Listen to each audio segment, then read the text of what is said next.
All right, social engineering module 9. Our module objectives, social engineering is, we've talked a bit about this in previous modules lecture. Social engineering, defining it, what is it? It's the art of manipulating people, the human component of any network environment. Factors that make companies vulnerable to attacks, warning signs of an attack, phases in a social engineering attack, common targets of social engineering, human-based, computer-based, and mobile-based social engineering through impersonation on social networking sites, identity theft, social engineering countermeasures, how to detect phishing emails, identity theft countermeasures, and then social engineering pen testing. All right, so we start off with a slide that may be a little bit harsh, but also pretty applicable. There is no patch to human stupidity. So we could maybe give the person the benefit of the doubt, say maybe they're uninformed, never told, don't give out your password or phone, and so forth. Let's face it, people don't act the most intelligently in all situations. Especially if we can throw a little extra urgency in the situation, you're going to lose your account data, things like that, unless you give up your username and password. So no patch to human stupidity. What is social engineering? Further defined, art of convincing people to reveal confidential information. Social engineers depend on the fact that people are unaware of their valuable information or curious about protecting it. So things that they may have access to, confidential information, authorization details, access details, passwords, and so forth, all fall into the categories of information to be extracted. Behaviors vulnerable to attacks. The human nature of trust is the basis of any social engineering attack. So if I can establish an adequate level of trust, I can get you to trust me, I'll get you to give up the information to me. That can be done in a one meeting sort of thing. It can be something that's actually developed over several interactions, but you do have to establish that trust level to the point where it's acceptable in order to give up the information. Ignorance about social engineering and its effects among the workforce makes the organization an easy target. So a lot of times, employees aren't even aware of the fact that people are out to actually get up their passwords and things like that, which as a security professional, we're always thinking along those lines. Your average user rarely is on the inverse side, rarely thinks about that sort of thing. Social engineers may threaten severe losses in case of non-compliance with the request. So you may lose all your email, lose all your data. You may lose your home directory and so forth, unless you give me your password now so I can save your data. So we know that that's probably not the case, from an administration standpoint, but the end user doesn't know that. So, oh my gosh, I'm gonna lose all my email unless I give my username and password. I guess I have no choice. I'll go ahead and give it up. Social engineers lure the targets to divulge information by promising something for nothing. Now, there may be a perceived sabotage that takes place when in actuality it hasn't occurred.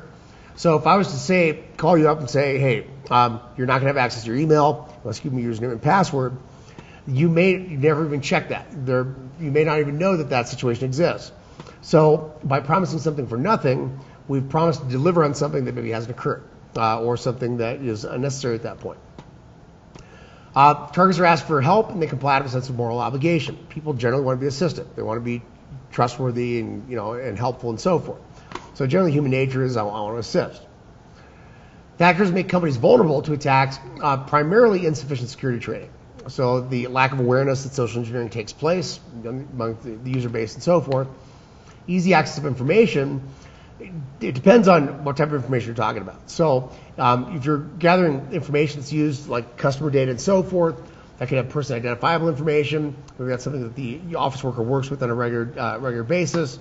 So they have access to what is protected realms of information. Also, easy access of information for like policies and things like that would fall into play as well. So insufficient security training, the fact that people have access to the information that social engineers want, and if I can set up a scenario where you think I'm a legitimate user within the organization that also works with that type of information on a day in and day out basis, I'm going to be much more likely to be successful in having you actually give up that info to. So several organizational units. If you have a decentralized infrastructure, you've got branch offices, different physical locations and so forth. It's a lot easier for somebody to impersonate another user in the organization because you're not at that one site. So if I called up and say I'm Bob from the New York office and so forth, there's not a lot you can really do to determine I'm not Bob unless you're calling the organization and so forth, calling the branch offices. Is Bob on the phone right now? If I work at the same site as the individual that I'm targeting, and I'm using a persona that's that lives at that site, they're going to know because they've seen that person by face and so forth. They've never seen it. So with several organizational units, possibilities for impersonation, employees that you've never seen before. And then also decentralization of policies. So with policies, lack of security policies will drive things like awareness and education, drive things like security training and so forth. So without the policy to dictate that, the idea with security policies, and we talked about this at the beginning of the course, is it lays a baseline foundation for all we do, which is scoped by the policy. So lack of security policies would leave out employee training and things like that. All right, so why is social engineering effective? It's effective because people are involved. People are the weakest link in the security chain. For the foreseeable future, they're going to be, we're going to have humans in our networks and so forth. So no matter what we have network-wise, the human component can always break down. So humans are the weakest link, and they're our most susceptible factor. As far as detection goes with your social engineering attempts, generally detection is not going to, we won't really have anything for detection because it's really person-to-person communication for the most part. So it can be in person, over the phone, via email, and so forth. Now with email, phishing emails and things like that, we do have some methodologies for detecting those sorts of attempts. So we'll talk a little bit more about those later in the module. But it's difficult to detect social engineering attempts because a lot of times these are done in a non-technical sort of format. There's no method to ensure complete security from social engineering attacks. There's no method to ensure complete security from any attack. And no specific software or hardware for defending against a social engineering attack. I'm going to say that's 90% true. Things like PhishTank and the site, Netcraft's toolbar will actually give you risk ratings for the different sites you're visiting and so forth. So we do have some technology for phishing emails, most specifically, that does allow us to determine if you're hitting a known attack site, malware site, and so forth. Warning signs of an attack. All right, internet attacks have become a business. Attackers are constantly attempting to invade networks. Got it. Show haste and drop the name inadvertently. Unusually compliment or praise. Show discomfort when questioned. Claim authority and threaten if information is not provided. Make informal requests. Show inability to give a valid callback number.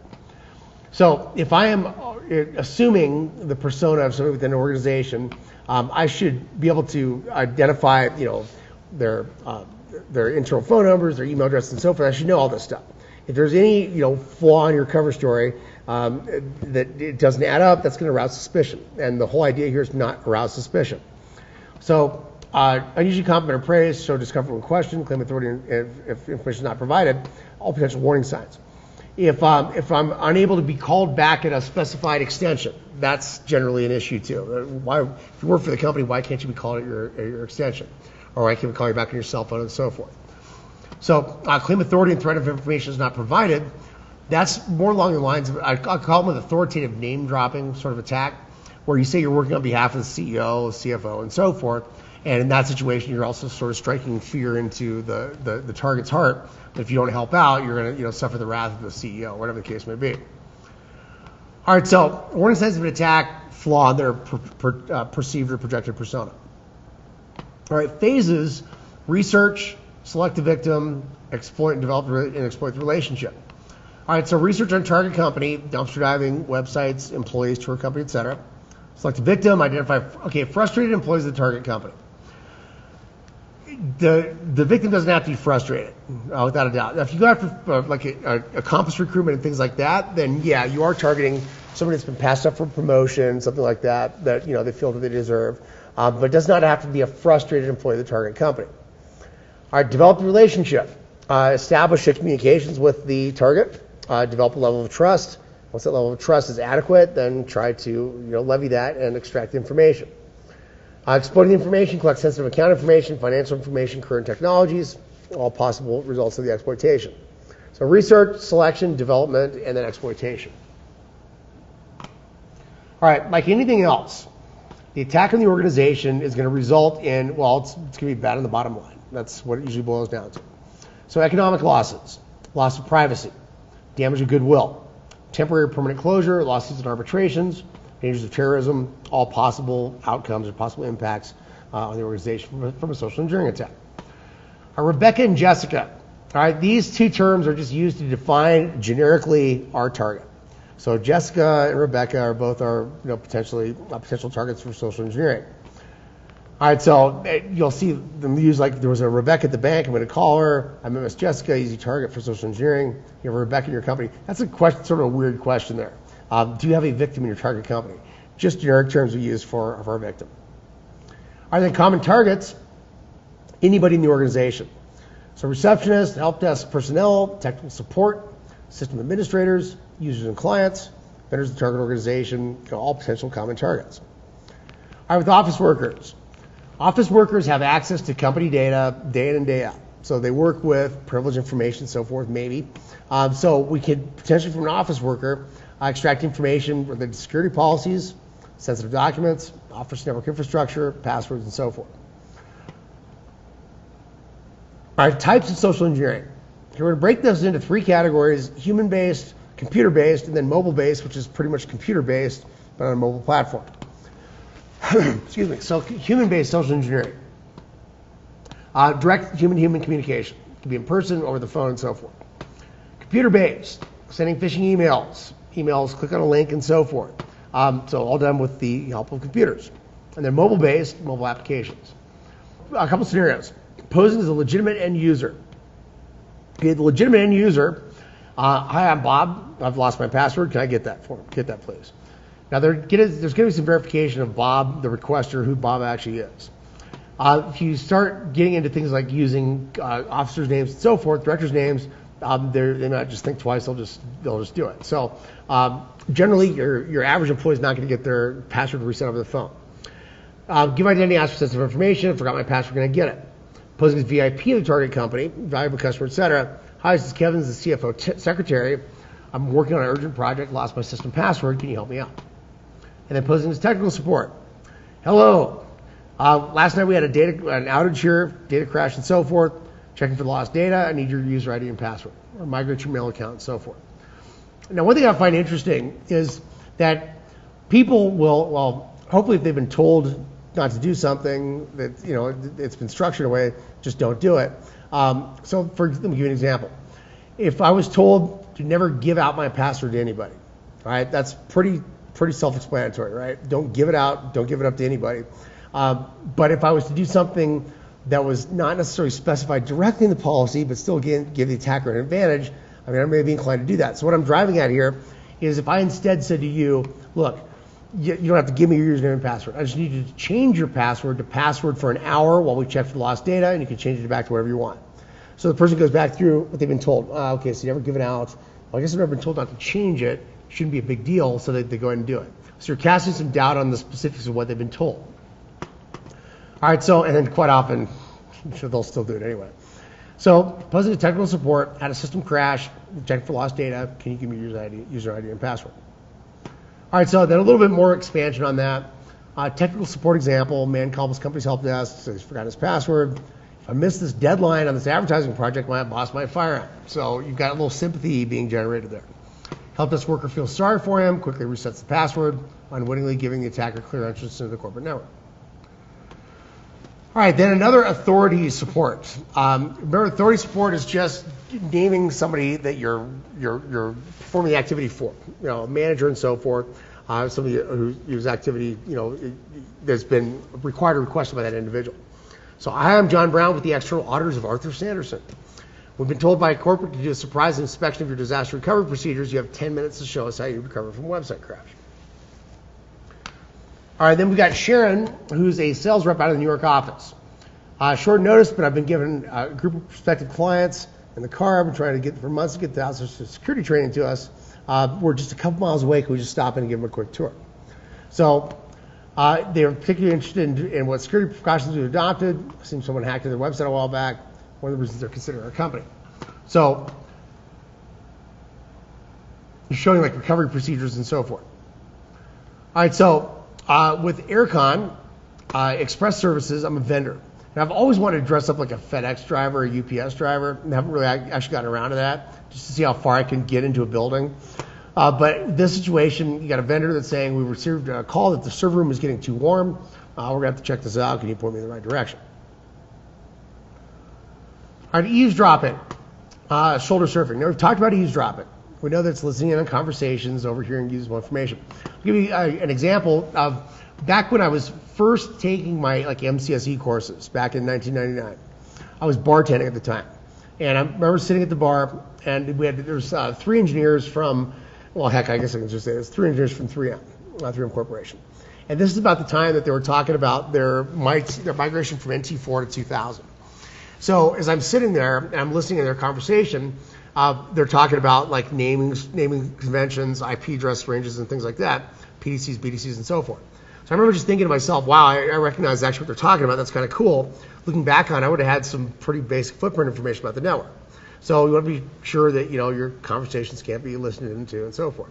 Now, one way you can also leverage that eavesdropping vector is to use little spy gadgets and things like that, which are a lot of fun. So hidden cameras, hidden audio recorders, and things like that can all be used for technical implementations of eavesdropping and shoulder surfing. All right, shoulder surfing. If you've ever tried to look over somebody's shoulder while they type in a password, it can be a pretty difficult thing to actually accomplish. If you break it down into one character at a time, it makes it so much easier, it's ridiculous. So shoulder surfing, looking over somebody's shoulders, they key in a password.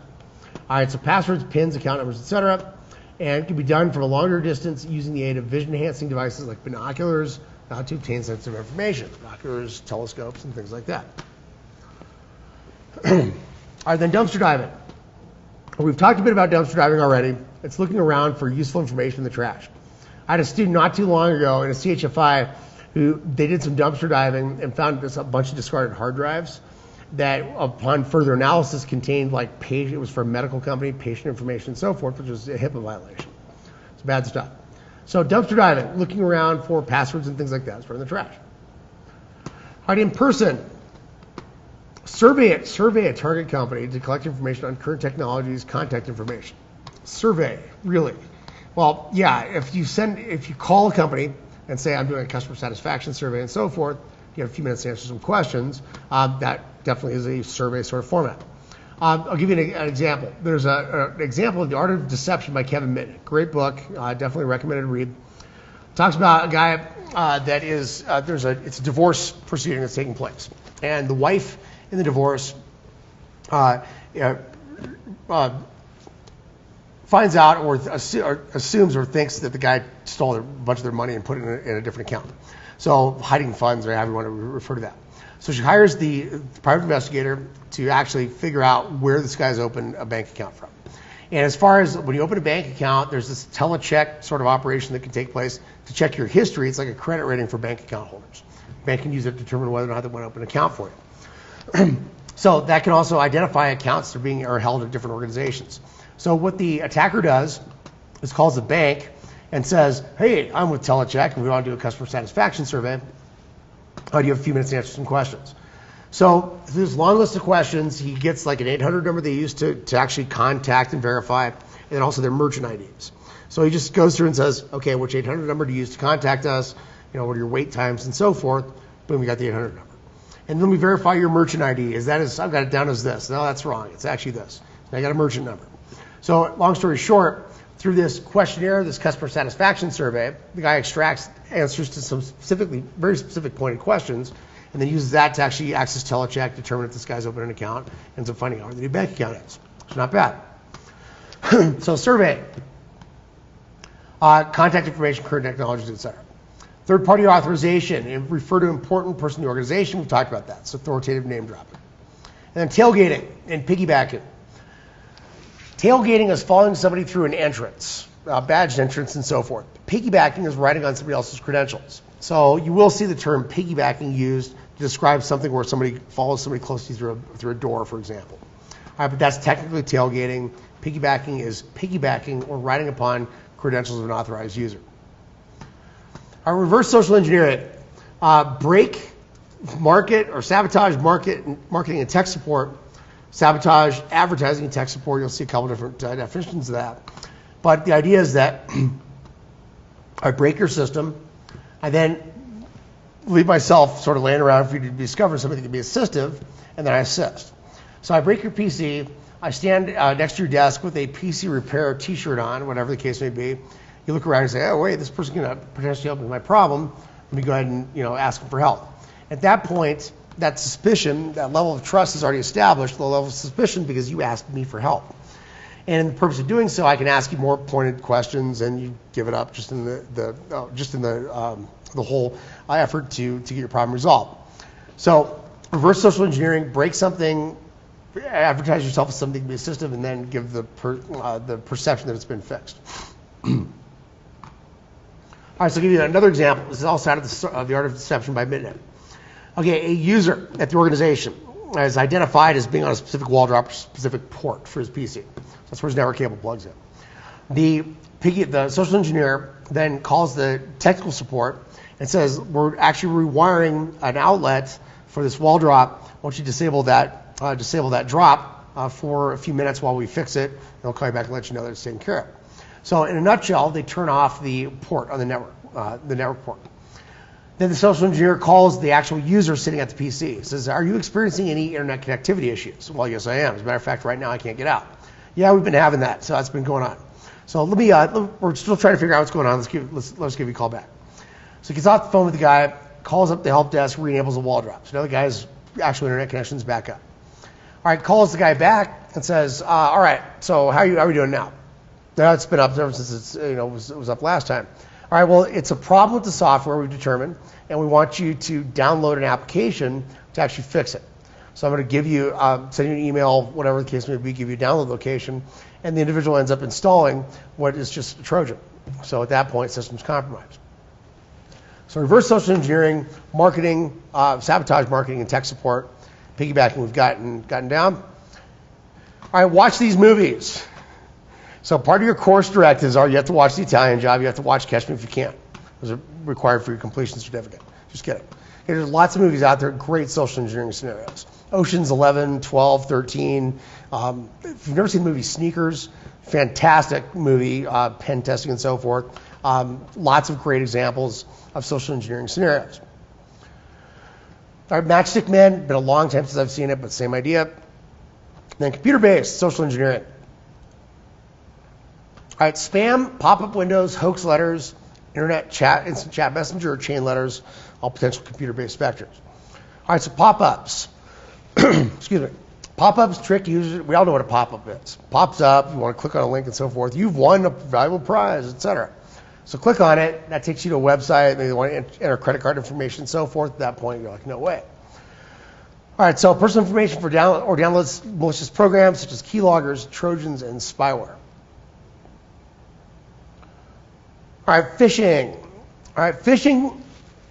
Sending a phishing email out, it was just sending something out and hoping somebody's going to bite. So with a traditional phishing attack, you've got emails that are sent to, indiscriminately to all recipients possible to see if somebody actually, follows the link and so forth. Spear phishing is more targeted against specific users in the organization. So spear phishing, you've identified the user base, identified the user emails and so forth, and then you're actually using that as your target list. All right, so in general, the phishing email, you have to click on a link, response and so forth, the click on the link, reset your passwords and so forth. Pretty straightforward. The verbiage in a phishing email, a lot of times is really bad. Bad grammar, bad spelling, and so forth. A lot of times looks great, really well polished. So a couple examples here. HSBC, valued customer for, I should give it a name here, Barclays Bank, NatWest Bank, and so forth. You've got, indicators to the customer. Look, you've detected unusual spending patterns in your account, something like that. Please log in and verify. And these will then take you to a site where you enter your credentials and so forth. All right, so some of these guys are pretty slick. Some of them are glaringly obvious. So with phishing emails, we're hoping somebody's going to bite on the phishing email directive. Hope somebody's going to enter some usable information, credit card numbers and things like that on the site they're being redirected to. Excuse me. All right, spear phishing. Spear phishing more targeted against users in the organization, plain and simple. So rather than phishing to the planet, if you will, you're phishing out just to the target organization. All right, the fuel we get for spear phishing attacks, email address lists, and so forth, are done through our footprinting techniques. So we'll talk about that in footprinting and reconnaissance. All right, then publishing malicious apps. Absolutely. Okay, attackers create malicious apps with attractive features, similar names, popular apps, publish them in major app stores. So users download the apps, get infected by malware, sends credentials to attackers or whatever the malware is supposed to perform. So the methodology, creating a malicious mobile application, publishing the apps on the App Store, The user is then directed to download and install the malicious mobile application. User credentials sent to the attacker. All right, repackaging of legitimate apps. Now we've got a legitimate piece of software that's already been vetted by the vendor and so forth. But the idea here is that the attacker repackages that legitimate app with some, so like binds an executable or whatever, with your mainstream code. That's a repackaging of an existing application platform or application itself. All right, so we've got publishing malicious apps and repackaging legitimate apps, both in the effort to get you to download something unknowingly from Google Play or whatever the case may be and install some malware. Fake security applications. Or the attacker affects the victim's PC. Victim logs into their bank account. Malware PC pops up a message telling them, hey, download an application onto their phone and receive security messages. All right, cool. Victim downloads the application on his phone, and the attackers now, at that point, can access the second authentication factor that is sent to the phone via like SMS. All right, with SMS, text messages can be faked. Not a lot of people know that, but I can send you a text message from a location other than my true location, and that shows up as like another contact in your address book and so forth. So I can actually play around with the actual source or the destination IP address or the text message. There's sites like SpoofCard and SMS Spy and so forth, websites that will actually do this for you, and you also have some applications for like Android that will do that as well. All right, so Tracy receives an SMS message. You're supposed to call this number. They want to actually leave your credit card number in a recording. Come on. Nobody's going to fall for that, hopefully. And unsurprisingly, Tracy revealed sensitive information to the fraudulent text. All right, the insider. All right, somebody who's already inside the perimeter has more of a chance of being successful than somebody who's outside the perimeter. Pretty straightforward. So a competitor wants to cause damage to your organization, steal critical secrets, push you out of business, find a job opening, prepare someone to pass the interview, have the person hired, they'll be in the organization. So that, hope the hack value is pretty high for that sort of thing. It takes only one disgruntled person to take revenge when your company is compromised. That's the revenge side of things. And then insider attacks, 60% of attacks occur beyond the firewall. Insider attack is easy to launch. Prevention can be difficult. Insider attack can easily succeed. All right, the disgruntled employee. Okay, let's say that Bob got passed up for promotion. And the only person that doesn't understand that is Bob. You know, why did I get the job? Everybody else thinks, well, we weren't suitable for the position, whatever. But whatever's in that guy's mind is you know, the reality to him. And he may determine at that point, you know what, I'm done. I've had it. I'm not going to be rewarded with advancement and so forth. I'm going to sell trade secrets or something like that. So at this point, employee becoming disgruntled, frustrated with their job and so forth, may pass company secrets and intellectual property to competitors for monetary benefits. All right, it's preventing insider threats. All right, as far as prevention goes, we have a couple things here: separation and rotation of duties, principle of least privilege, controlled access, logging and auditing, legal policies, archive critical data, all some recommendations. So if you separate the duties, you make it harder for, like you see a check that had to be cut, if it's over $3,000, it requires 2 signatures. So if you had, for example, an individual that was authorized to sign a check for the organization, and those 2 signatures weren't required, then they could just verify that was their own signature. I'm sorry, they could. Let me back up a step here. If I'm writing myself a check and it's under $3,000, I can get away with 1 signature. If it's over $3,000, I got to get collusion going on here. I got to get somebody else to actually help me out and sign that thing. So with separation and rotation of duties, you're never giving any one person more ability than they should have. Principle of least privilege is always a cardinal rule of security. So only give access to functionalities, data sets, and so forth that you're required to perform your job. Controlled access we talked about. That's badge entrances and things like that. Logging and auditing. Okay, log files and auditing files will uncover lots of different attack activities.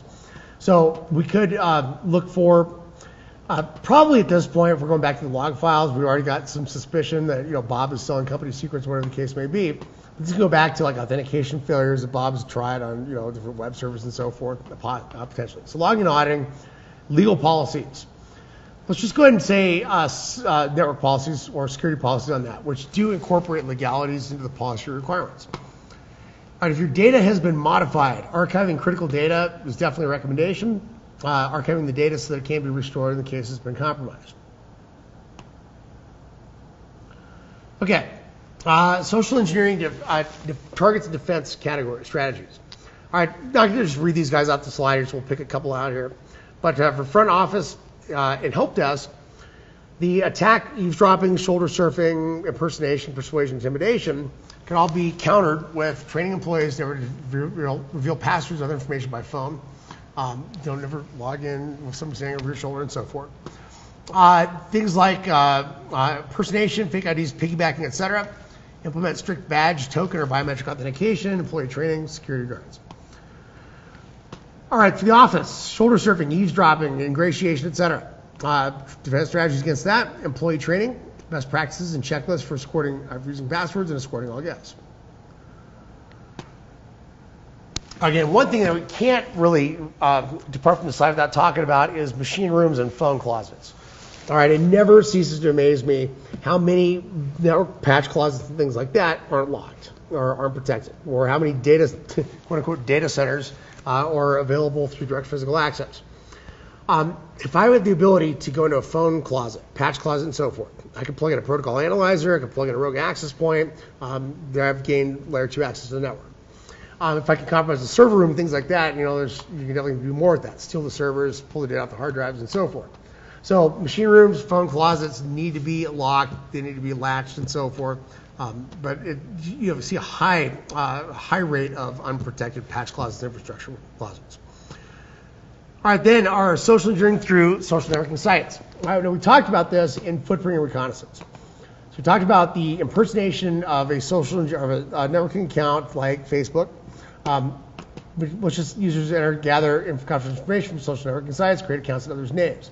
So I talked about that scenario where I created the account under the individual's name in Atlanta that had all the pictures and so forth.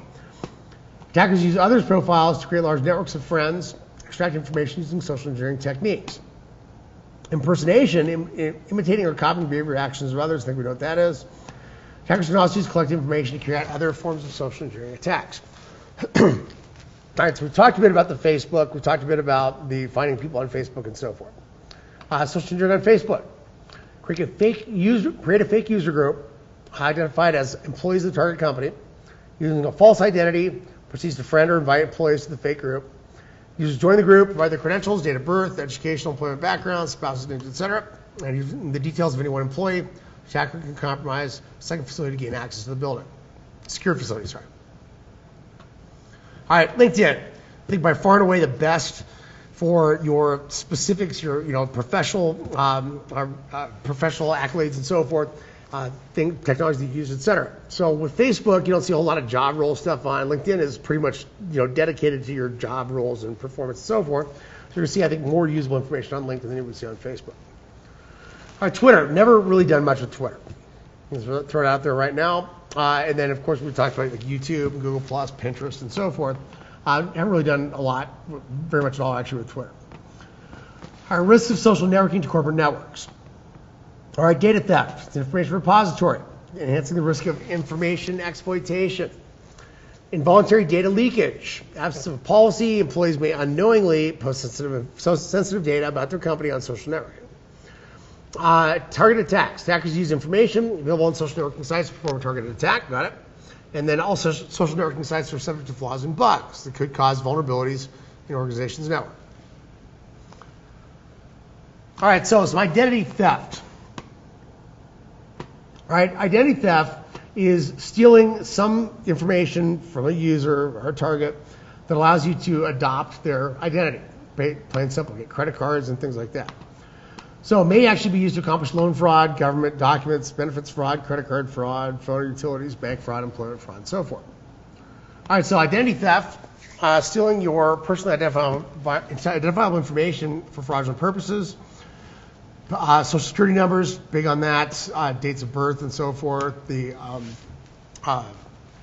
credit card numbers, et cetera, all possibilities.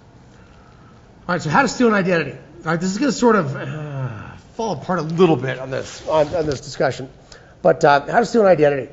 Okay, what we're going to see in the next few slides is not going to be something that's probably going to be 100% effective against a modern Department of Motor Vehicles or something like that. But once upon a time, it may have been successful. So step one, get a hold of your target, in this case, Stephen Childs. Get a hold of that, get that target's stolen email, dumpster diving, on-site stealing, get a telephone bill, water bill, and so forth. All right, so go to the Department of Motor Vehicles and tell them you've lost your driver's license and you need a replacement. This is where it sort of breaks down a little bit. They'll ask you for proof of identity, such as a water bill and electricity bill. All right, that will not fly, at least not today. Water bill or electricity bill does not identify you. It identifies your address and so forth.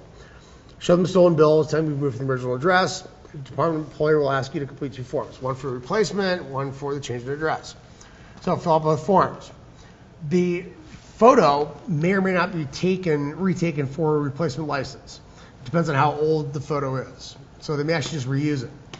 If they do use a new photo, you're going to have to post with the picture. And I can tell you right now, if you're at a DMV, Department of Motor Vehicles or Transportation site, and they pull up your driver's license profile, your picture of your driver's license will exist on that page. So what I'm driving at is here, they're going to see a picture of a legitimate user, a legitimate victim, and they're going to see you and say that doesn't add up. You don't even look remotely like that guy. So there's a couple issues going on there. Your replacement driver's license will be issued a new home address. You're ready to have some serious fun. All right, so we have a comparison here. Got basically a fake ID. A real fake ID. All right, step 3, go to the bank in which the original Stephen Charles has an account, tell them you'd like to apply for a new credit card. All right, don't remember the account number, ask them to look it up. They're going to ask you for identification. You show them your new ID, boom, done, and game. So at this point, now you're ready for shopping, apply for a passport, shut down your utility services, new bank account, so forth, car loan, all possibilities. Real Stephen gets a huge credit card statement and flips out about it. So identity theft, serious problem. Let me go ahead and fill a couple things here. Okay, today, in this day and age, you're going to have this secure ID scenario. All right, so if you get a replacement driver's license and so forth, you have to have something with your, like a 1099 or W-2, so forth, your social security number on it. You have to have 2 utility bills within like the last 60 days from your location. You also have to provide picture identification or certified birth certificate. Now, certified birth certificate, that definitely is something that could potentially be falsified. I've gotten one of those for replacement ID before, and I remember looking at it going, this is just flimsy, cheap. You could recreate one of these, no problem.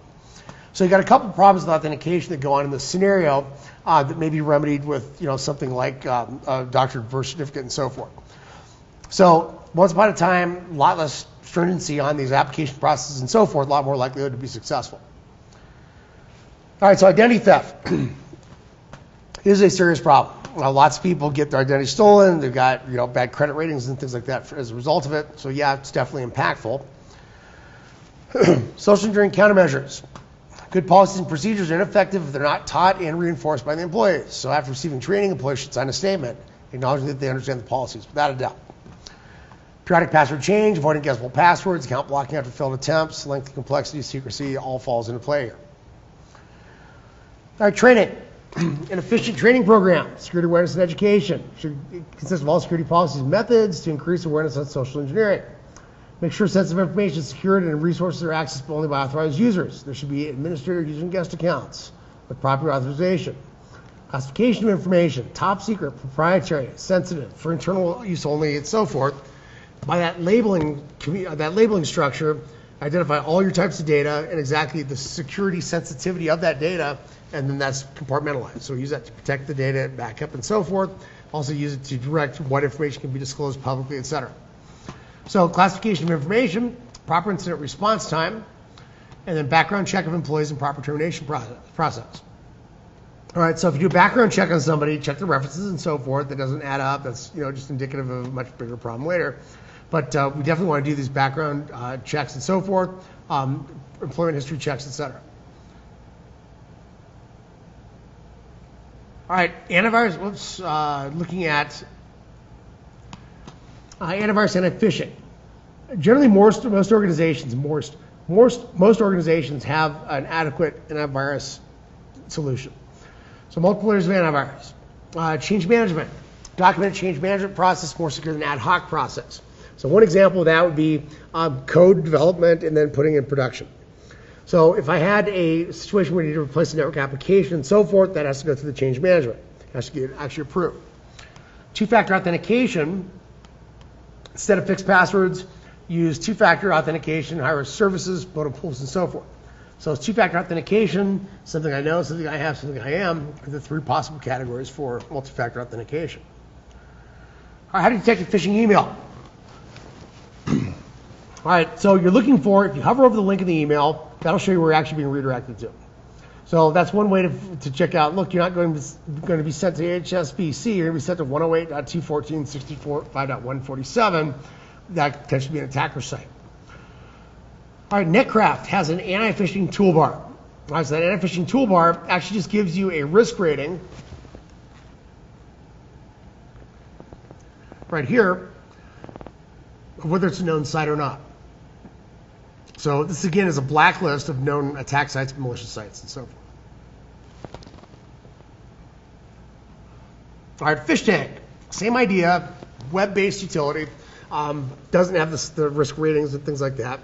But you can just use this to identify known phishing sites as well. All right, so we do have a couple software remedies for like our phishing attacks. All right, identity theft countermeasures. Secure, shred all documents containing private information. Keep your mail secure, empty the mailbox quickly. Ensure your name is not present in the marketer's hit list. Suspect and verify all requests for personal data. Review your credit card reports regularly. Never let them go out of sight. Protect your personal information from being publicized. Never give any personal information on the phone. Do not display account contact numbers unless mandatory. All right, so social engineering pen testing. All right, the objective is to test those human components, so forth. I think we know what the objectives are in our pen testing at this point. Used often to raise level of security awareness. Testers should demonstrate extreme care and professionalism for pen tests, might involve legal issues, and so forth. All right, so the requirements, the characteristics of a good social engineering pen tester. Good interpersonal skills, good communication skills, creative, talkative, and friendly nature. All right, so our pen testing roadmap. First off, obtain authorization. We know this. Define the scope of pen testing. Obtain a list of emails and contacts of predefined targets. Information is available. Yes. Create a script-specific pretext. Information available. No. Collect emails and contact details using footprinting techniques. All right, once you've collected all the contact information, email employees asking for personal information, send monitored emails with malicious attachments, and then send phishing emails to target victims. Response received, no. Move on to the next test. Response received, yes. Go ahead and document. All right, using the phone. Call the target, pose as a colleague, ask for sensitive information. Call target posing as an important user, posing as technical support. Refer to an important person in the organization, try to collect data. Call a target and offer them rewards in lieu of personal information. Threaten the target with dire consequences. For example, your account will be disabled to get information. You'll lose your email and so forth. And then use reverse social engineering techniques so that the targets yield information themselves. We define what reverse social engineering is. Befriend employees in the cafeteria, try to extract information. Try to enter the facility posing as an external auditor. Try to enter the facility posing as a technician. Try to tailgate wearing a fake ID badge or piggyback. Try to eavesdropping, shoulder surfing on systems and users. Document all findings in a formal report. All right, now, the social engineering toolkit. You're going to actually be doing a lab on this. Very cool. This guy, one aspect of it allows you to mirror like Facebook pages. And those Facebook pages can then be used to extract credentials. Heck, let me just go and show you now. Since you guys will be doing it in the lab anyway, I'll just go ahead and demonstrate this.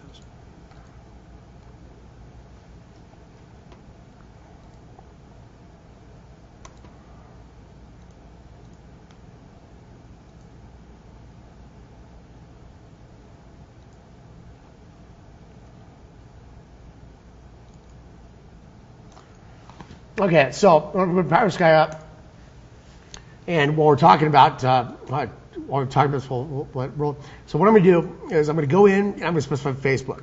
I'm going to then clone the page on my backtrack machine, and I'm going to send you the IP address information where to connect to, and hopefully you will click on that, and you will then be taken to my server. I'm going to collect the actual credentials, and now I've got them for future authentication.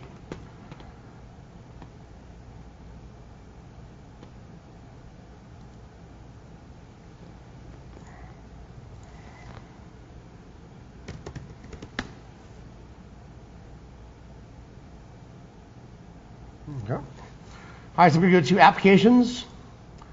So backtrack, exploitation tools, social engineering tools, and social engineering toolkit. All right, so I'm going to do a social engineering attack number 1. I'm going to do a website attack vector number 2. I'm going to use a credential harvester attack method number 3. And I'm going to do a site cloner for cloning the page. So say 2 on that. And put in the IP address 192.168.7.15.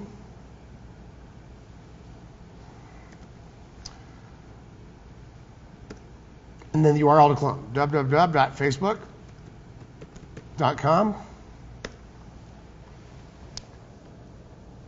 All right, and we're ready to go. All right, so now if I connect to 7.15,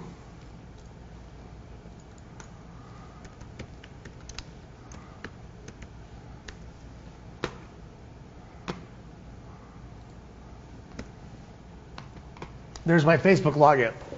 Am I really on Facebook? No, I'm on my backtrack server, but nobody's going to know that. So if I click in, I'll get email or phone number, type it in, eric@123.com, whatever the case may be, and password, we'll log in. I get a failed login. So it didn't really fail, but now I'm on the legitimate site. So that actually redirects me to legitimate Facebook. Now if I enter my credentials again, it's going to get me in. But it allowed me to gather, there we go. Possible username field found, possible password field name, eric@123.com, pass equals password. So you can just grab those from the sniff traffic. Pretty cool. Very streamlined. It's a lot of necessary manual work, but very cool. Social engineering toolkit. All right, and that's going to wrap up our module for social engineering.